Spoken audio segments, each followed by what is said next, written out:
అవుతుంది. అయితే ఈరోజు నేను రావడానికి ముఖ్యమైన కారణం ఏంటంటే డిజిటల్ మీడియా, సోషల్ మీడియా అవార్డులు ప్రకటిస్తున్నాను అని మా విష్ణు చెప్పగానే అవేంటి, అది ఎట్లా ఉంటుంది, ఆ సోషల్ మీడియా బహుమతి గ్రహీతలు ఎట్లా ఉంటారు, నిజంగా నాకు చాలామంది తెలియదు. ఏదో ఒకళ్ళిద్దరు, ఇప్పుడు నాగేంద్ర ఉన్నాడు ఇక్కడ దగ్గరలో, ఒకళ్ళిద్దరు ఏదో కొద్దిగా తెలిసేమో కానీ నాకు సోషల్ మీడియా, డిజిటల్ మీడియా దాని తాలూకు మనుషులు పెద్దగా తెలియదు.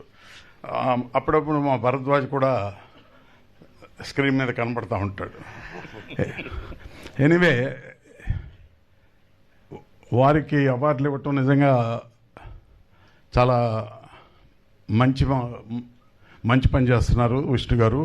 అయితే ఆ అవార్డు గ్రహీతలకు కానీ అవార్డులు రాని వారికి కానీ నా రిక్వెస్ట్ ఏంటంటే, మీ సోషల్ మీడియాలో కానీ మీ డిజిటల్ మీడియాలో కానీ ఎక్కువ భాగం కాదు, 100% మంచి కోసం, సమాజంలో మంచి మార్పుల కోసం ఉపయోగపడే విధంగా అందరికీ ఈ డిజిటల్ మీడియా, సోషల్ మీడియా ఉపయోగపడేటట్టు ఉంటే బాగుంటుంది. అనవసరమైన బయట మాట్లాడుకునే భాష కూడా దాంట్లో తీసుకొస్తున్నారు, అది ఇంకా తప్పు. మనం సోషల్ మీడియా, డిజిటల్ మీడియా ఉన్న కారణం ఏంటంటే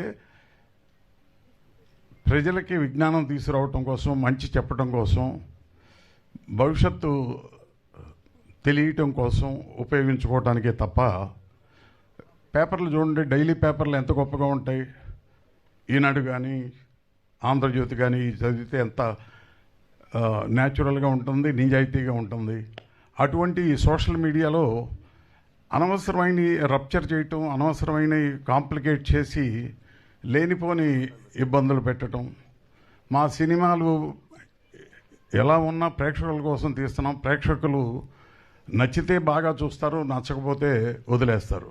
కానీ మీరు నచ్చినా నచ్చకపోయినా మీ పద్ధతిలో మీరు వాటిని చిత్రవద చేస్తున్నారు.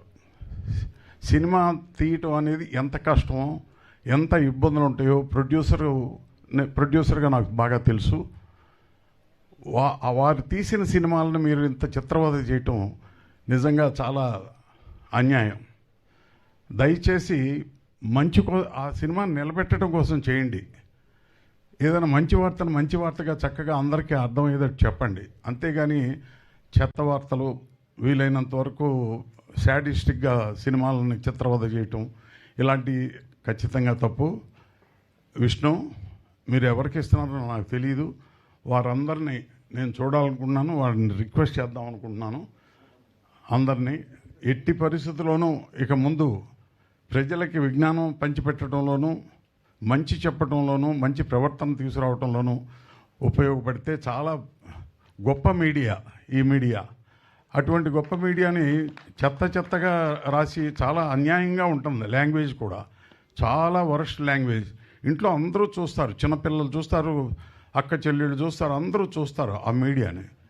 అటువంటి దాంట్లో ఎంత అసహ్యమైన కొన్ని సీరియల్స్ కూడా వస్తున్నాయి, 2 minute సీరియల్స్. అది ఎంత అసభ్యమైన సీరియల్స్ వస్తున్నాయంటే చెప్పలేం, అంత వరస్ట్గా ఉంటున్నాయి. ఎందుకు, ఈ సినిమాలన్నీ ఆదరించారు కదా, ఇట్లాంటి సినిమాలు చాలా పిక్చర్లు ఆదరిస్తున్నారు కదా. అటువంటిది మీరు చెత్త పిక్చర్లు తీయటం, 2 నిమిషాలు చెప్పి దాంట్లోకి తీసుకురావటం సోషల్ మీడియాలో ఈ మధ్య అదొక ఫ్యాషన్ అయిపోయింది. అది ఎంత అసహ్యకరమైన సీరియల్ చేస్తున్నారో చెప్పలేము. బహుశా నేను ఇట్లా చెప్పడం కూడా మీకు ఇబ్బందిగా ఉంటుందో, రేపు నన్ను ట్రోల్ చేయొచ్చు. నేను ఎప్పుడు కేర్ చేయాల, నా లైఫ్లో దేన్ని కేర్ చేయని వాడిని, నేను దేనికి భయపడిన వాడిని.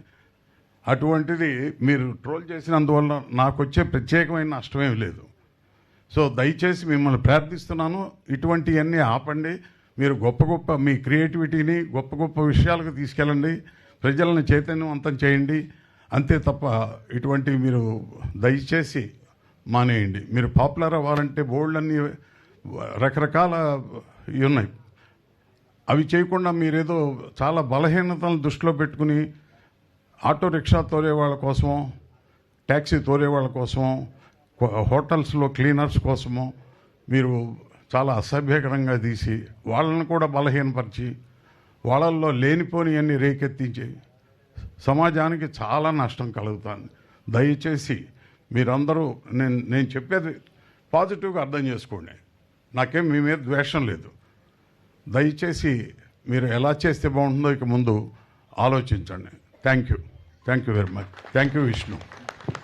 Thank you so much sir.